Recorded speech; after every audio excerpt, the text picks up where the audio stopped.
Here are my top 10 tips of how to get started in Medieval Dynasty. First off, you want to gather as many broken carts and abandoned camps as possible and make your way to Gustovia to start the main quest line. I usually take the trip seen on screen. They're a really nice camp close to the waterfall that is going to give you a recurved bow, some iron arrows and other items that you can sell in Gustovia. After you've started the main quest line and sold the items that you wanted, then you make your way to Branica to buy the simple large backpack and the large pouch. These items are gonna give you an extra 30 kilos to carry, and as many of you already know, weight management is a huge part of Medieval Dynasty. A bonus tip here is that if you don't have enough money for both the items, then you can find a free pouch at this location close to Branica. But keep in mind that this pouch gives 4 kilos less than the large one. Here is my number one spot that I've built at many times before. We are on this side of the map here on the left side. We have abundance of stone over here. We're gonna have straw here and here. We have a lot of berries over here, and we have a huge flat land here where we can build.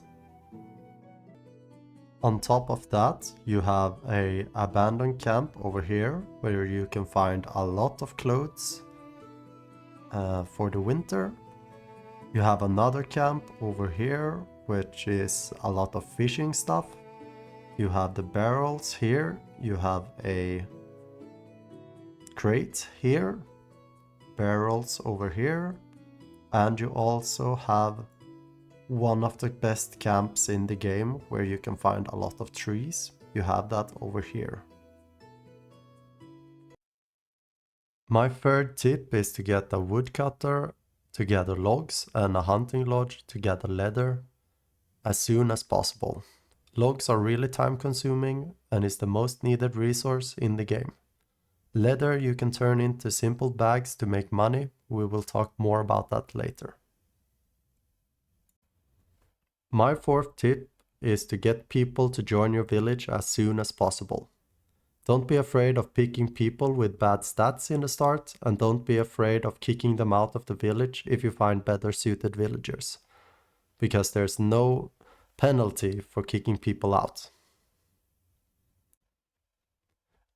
In the start you will need a lot of fertilizer to get your fields going, and this fifth tip will show you how to get fertilizer in the start. You want to gather berries during spring and summer and throw them on the ground. The next season they will turn into rot, which you can use to make fertilizer in the barn.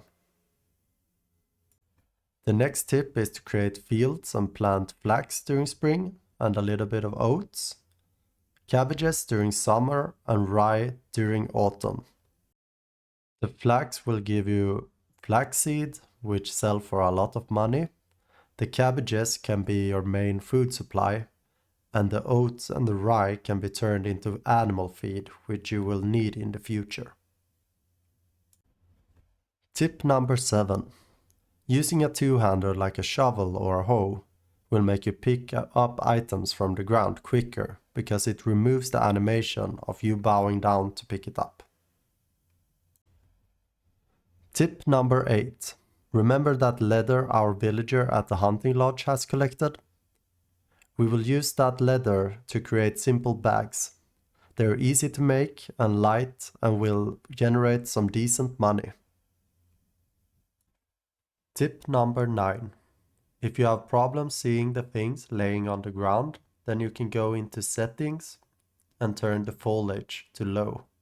And if you have problems seeing during the night, then you can turn the gamma setting up. Just remember to turn it down before winter, as it might be really bright. Also make sure you have maxed out your field of view. My 10th and last tip is to do the easy quests, as it gives you technology points and dynasty reputations. Some quests take 10 seconds to complete, and some may take days. You will learn pretty fast which ones are easy and which ones are hard, since there's not too many quests in the game. Keep in mind that the further you go into the game, the harder the quests become. Thank you for watching. Bye.